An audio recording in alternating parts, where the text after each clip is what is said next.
Hoy en Conciencia hablaremos sobre la exposición a la luz en la salud. La luz no solo permite ver el mundo, sino que actúa como un interruptor biológico que regula la forma en cómo funciona nuestro cuerpo día con día. La luz natural estimula la producción de vitamina D, ayuda a reducir el cansancio, mejora la capacidad de aprendizaje y la memoria y contribuye a producir las hormonas que combaten el estrés y la ansiedad, lo que mejora el estado de ánimo y evita los problemas mentales.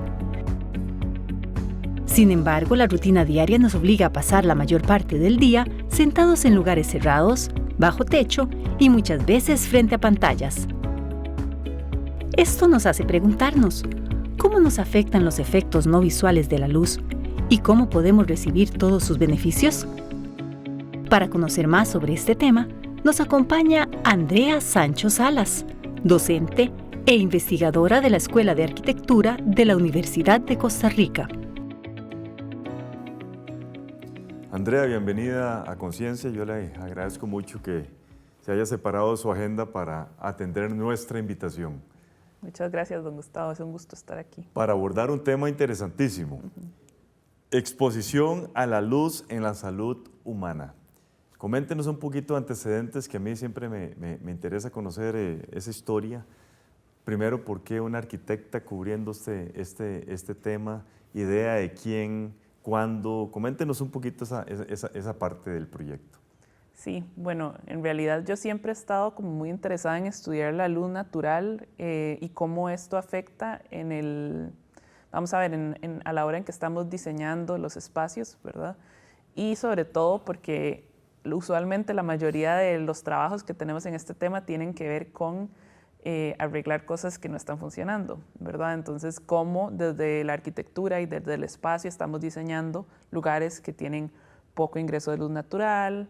Y pues un poco en esta línea apliqué a una escuela de verano en Suiza de una entidad, digamos, sin fines de lucro que se llama el Daylight Academy o la Academia de Luz Natural. Y en esta escuela fue que fui a era un curso sobre cómo medir la luz natural.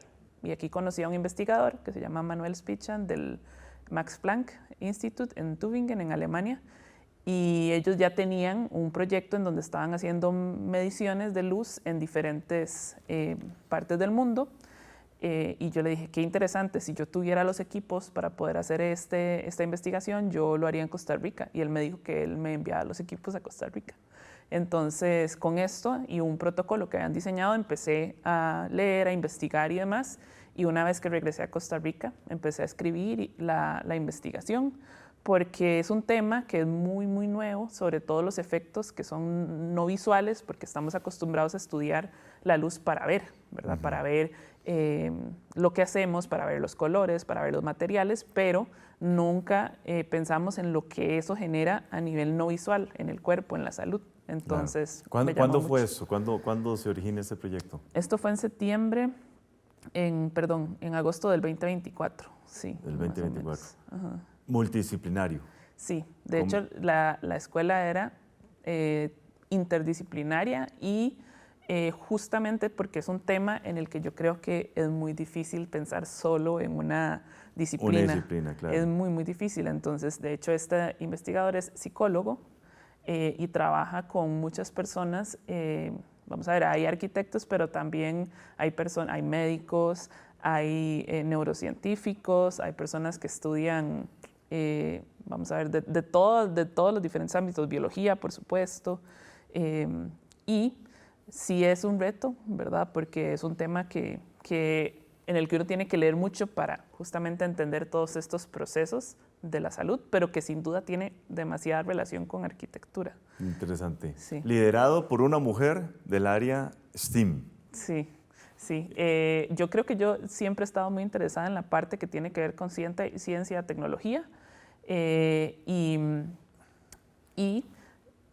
teniendo la oportunidad, digamos que no lo pensé dos veces, ¿verdad? Es un área en la que yo creo que sobre todo en la parte de cronobiología, que es un poco en donde se centra esta investigación, sí he visto como bastantes mujeres, pero digamos, aquí en Costa Rica es un área que realmente somos pocas y para mí eso es importante. O sea, yo creo que desde mi posición, el hecho de tener y de liderar estos proyectos desde el punto de vista de una mujer es esencial, ¿verdad? Claro, claro. Entonces, el objetivo, Andrea, es estudiar el efecto de la exposición de la luz en la salud y comportamiento de las personas.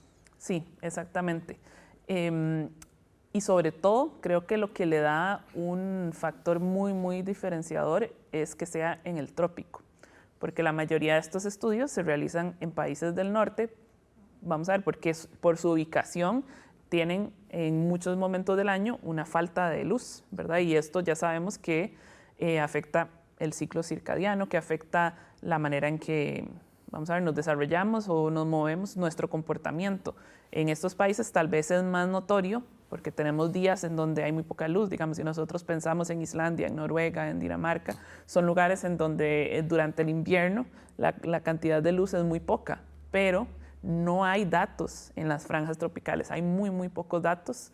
Entonces esto para mí también era muy importante, poder estudiar el efecto, porque aquí, no sé qué piensa usted, pero cuando pensamos en la luz en el trópico, lo que pensamos es en la radiación, en la piel, en que tenemos que cuidarnos porque esto puede ser dañino para el cuerpo, para la piel, tener el cáncer de piel, ¿verdad?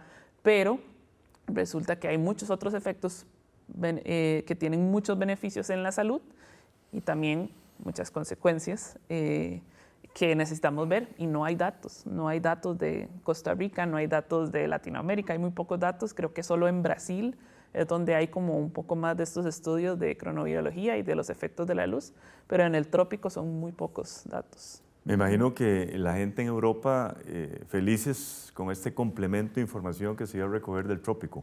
Sí, totalmente. O sea, yo creo que fue como una apuesta, ¿verdad? De poder confiar en una persona que tenía pues muchas ganas de hacerlo, y también porque es un nicho, o sea, es un vacío de investigación enorme que puede generar muchas respuestas que todavía no tenemos. O sea, de momento podemos saber cómo afecta la luz a las personas en el norte, pero en el trópico algo interesante y que para mí es una paradoja, yo le digo paradoja tropical, es que tenemos mucha luz, pero no necesariamente estamos recibiendo la luz que necesitamos para tener salud, digamos, a nivel circadiano. Claro. Vamos a abordar eso en el siguiente segmento. Permítame hacer una pausa. Estábamos hablando con Andrea Sancho Salas, quien es docente e investigadora de la Escuela de Arquitectura de la Universidad de Costa Rica. Ya regresamos con todas y todos ustedes.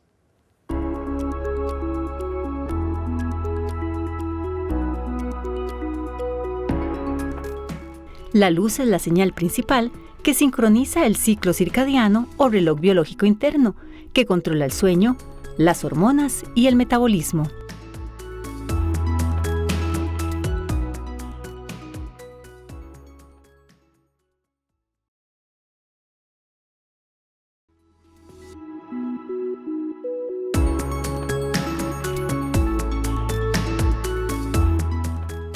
Andrea, ¿qué significó a inicios del siglo XXI el descubrimiento de las células ganglionares intrínsecamente fotosensibles de la retina, en términos muy generales? Sí, bueno, en realidad yo creo que esto es como lo que marca el inicio de esta investigación o de este tema, y es que nosotros tenemos en la retina tres tipos de células. Tenemos unas células que son las que nos ayudan a ver, nos ayudan a formar imágenes, ¿verdad? Los colores, todas las formas que podemos observar. Y este descubrimiento nos dice que tenemos otras células que básicamente son sensibles a la luz. Eso significa fotosensibilidad.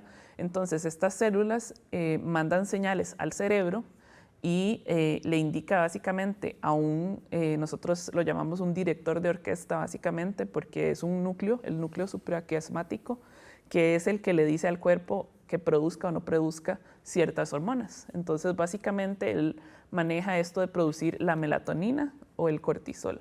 Entonces, ¿por qué estos son efectos no visuales? porque son efectos que tal vez no son tan fáciles de detectar, pero que son súper importantes para la salud, porque tenemos efectos en el sueño, tenemos efectos en pues el día a día, en nuestro sentido de alerta o más bien conforme va avanzando el día, cómo nosotros vamos cambiando en los niveles de energía. Entonces, ¿cuál es la señal de la retina que le dice a estas células que produzcan o no produzcan? Es el ciclo de luz-oscuridad, Claro. ¿verdad? Entonces, claro, interesante. Sí, esto es muy importante porque también nosotros lo que necesitamos no es solo como recibir luz y medir el nivel de luz, sino medir la luz que está llegando a los ojos.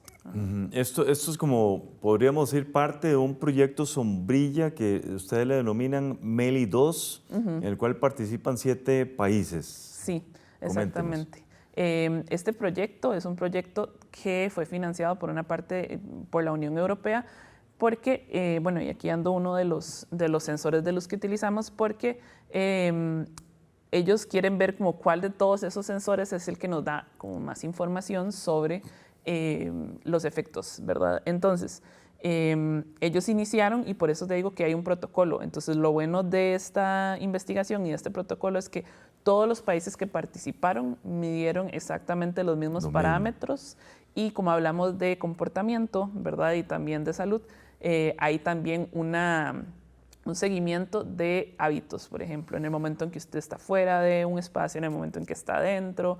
También podemos ver cómo está su estado de ánimo, entonces hay preguntas sobre cómo es su estado de ánimo y después eso se puede hacer un cruce con la luz. Entonces sí, fueron Turquía, está Ghana, que es otro país que está en el trópico, lo cual para nosotros es muy, muy interesante. Y está Alemania, España, bueno, varios de los países del norte. Además recibimos financiamiento extra, solo 3 países de los que participamos, que son Ghana, Turquía y Costa Rica. Entonces estamos haciendo una segunda recolección de datos en donde vamos a poder ver específicamente estos países, que son países conocidos de ingreso medio-bajo, ¿verdad? Ya sabemos que Costa Rica cambió un poco en esa categoría, pero básicamente porque el protocolo tiene que desarrollarse de forma distinta, claro, ¿verdad? ¿Cuántas personas participaron? La investigación establecía que fueran mínimo 16 personas por país. En Costa Rica recolectamos 39 personas voluntarias y ahorita ya tenemos 8 personas más. Entonces al final la muestra va a ser como de unos 56 personas, que es la muestra más grande que participó en el estudio, lo cual nos da una ventaja también, porque a la hora de analizar los resultados ya estamos viendo que por ser la muestra más grande tenemos como ciertas indicaciones de cómo está funcionando y vemos las diferencias, ¿verdad? Claro. Y ustedes le ponían el sensor en cuello y muñeca. Sí, sí, esto básicamente se ponía a nivel del el cuello porque es lo que está más cerca, básicamente, de lo que podamos recibir en los ojos.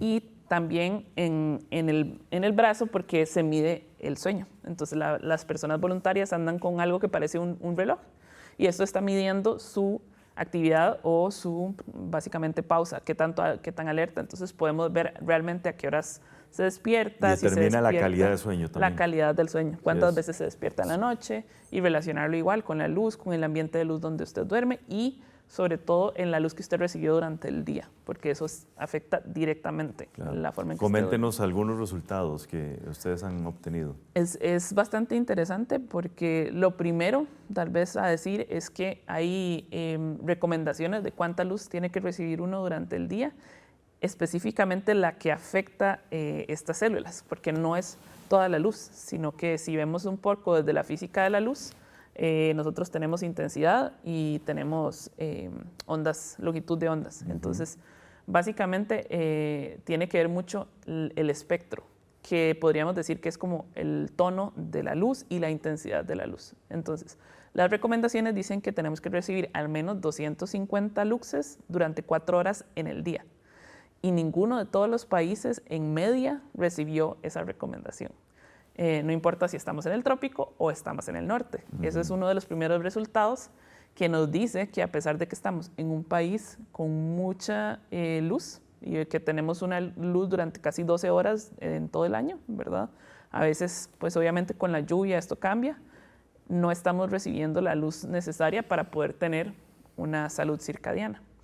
Y esto responde mucho a lo que le decía de la paradoja, que aunque tenemos mucha luz, no necesariamente pasamos expuestos a esa luz, ¿verdad? Creo que nos hemos acostumbrado también por la radiación, por la intensidad de esa radiación, a buscar sombra, a buscar refugio, o incluso el comportamiento que tenemos ahora a la hora de trabajar. La mayoría de las personas trabajamos en espacios cerrados, en espacios internos, y no recibimos la luz que necesitamos. Entonces, esa es una de las conclusiones importantes.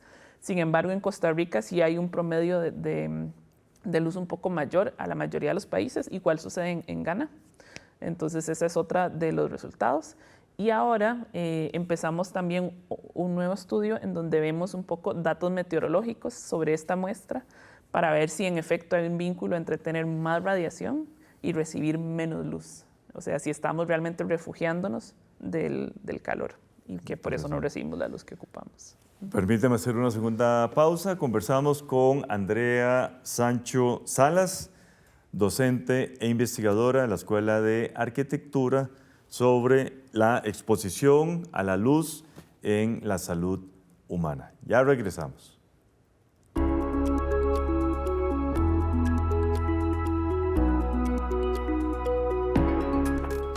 La luz azul del celular antes de dormir atrasa el inicio del sueño, provoca insomnio, disminuye el descanso profundo y genera cansancio al día siguiente.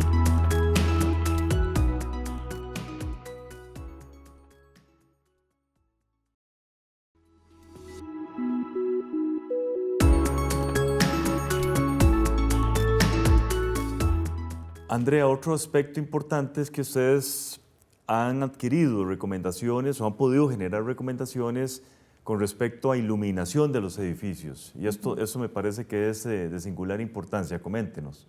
Sí, en realidad esto es una de las partes más importantes y por lo cual esto se vincula a la arquitectura, ¿verdad? Y al espacio construido, porque estamos generando edificios donde el ingreso de la luz natural es muy poco, es limitado, ¿verdad?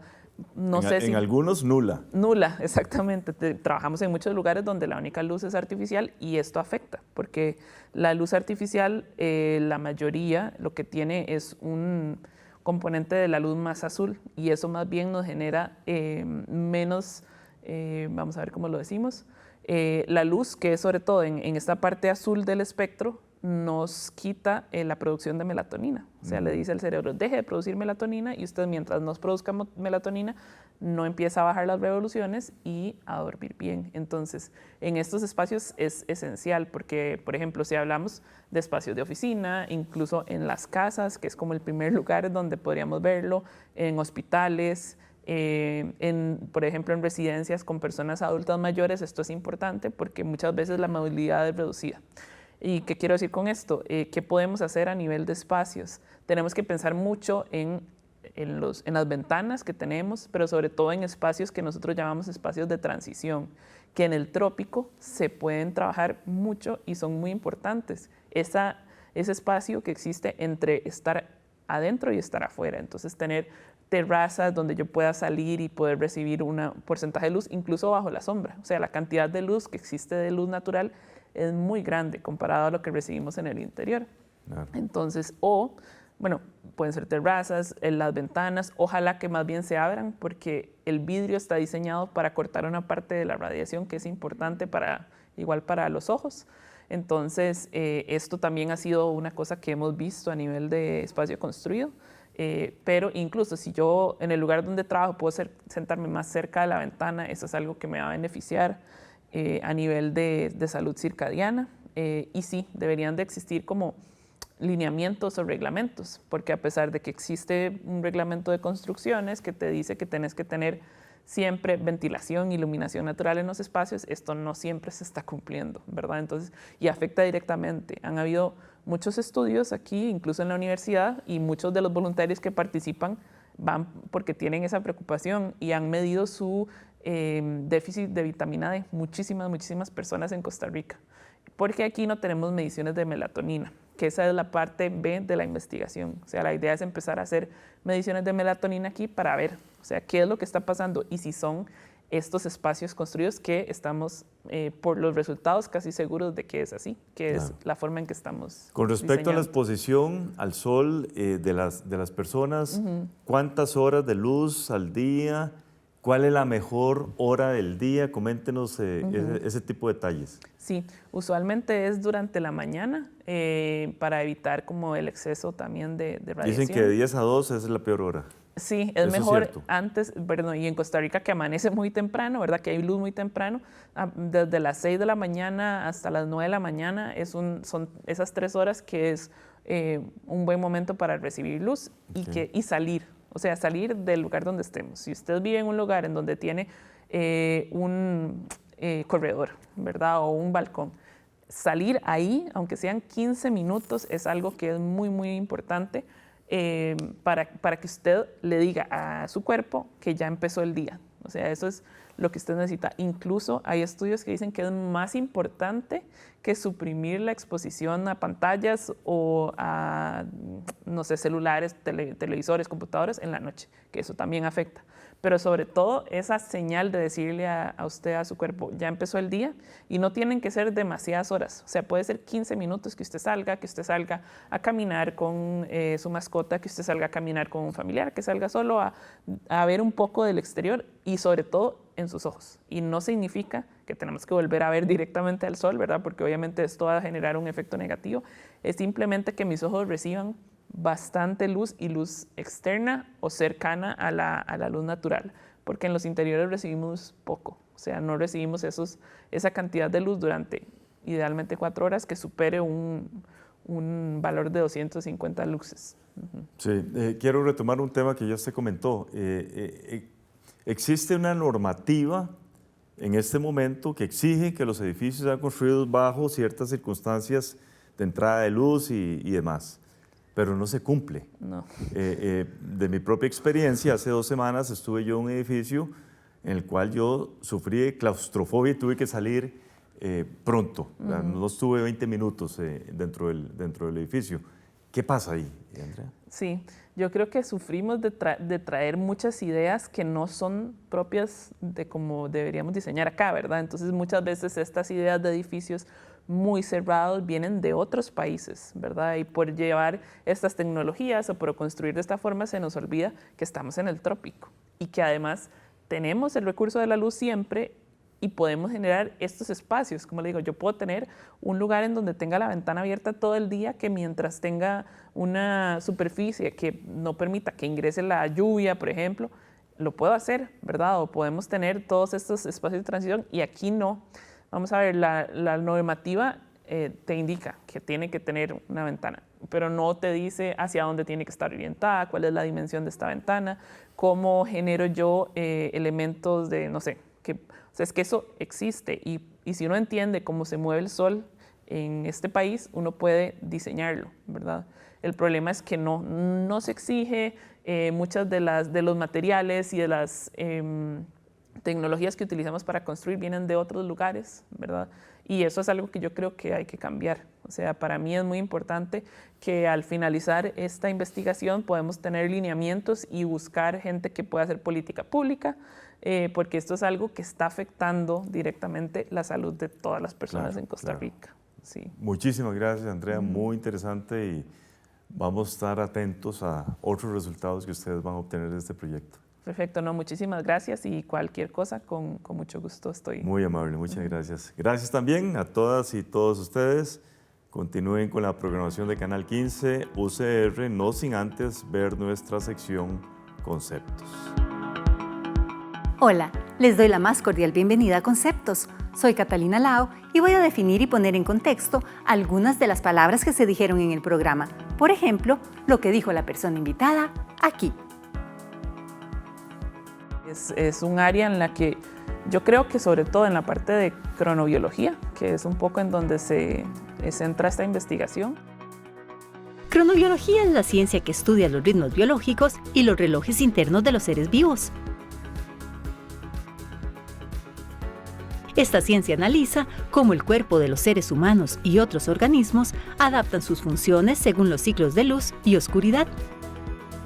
El estudio que desarrolla la investigadora está enfocado en analizar los efectos que genera la luz en la salud y el comportamiento de las personas, un área poco desarrollada por mujeres investigadoras en nuestro país. También voy a definir la palabra que usó en la siguiente frase. Entonces, básicamente, él maneja esto de producir la melatonina o el cortisol. Entonces, ¿por qué estos son efectos no visuales? La melatonina y el cortisol son dos hormonas clave que funcionan como un interruptor natural para regular el ciclo de sueño y vigilia del cuerpo. El cortisol es la hormona de la alerta que sube por la mañana para dar energía, mientras que la melatonina es la hormona del sueño que aumenta con la oscuridad para relajar el cuerpo. La investigadora usa este concepto cuando nos comenta sobre los distintos tipos de células que hay en la retina y las distintas funciones que tiene cada una. Esto fue Conceptos. Los invito a acompañarnos en cada programa de Conciencia. Recuerde que puede ver este y otros programas en nuestro canal de YouTube y seguirnos en nuestra página de Facebook. Hasta la próxima.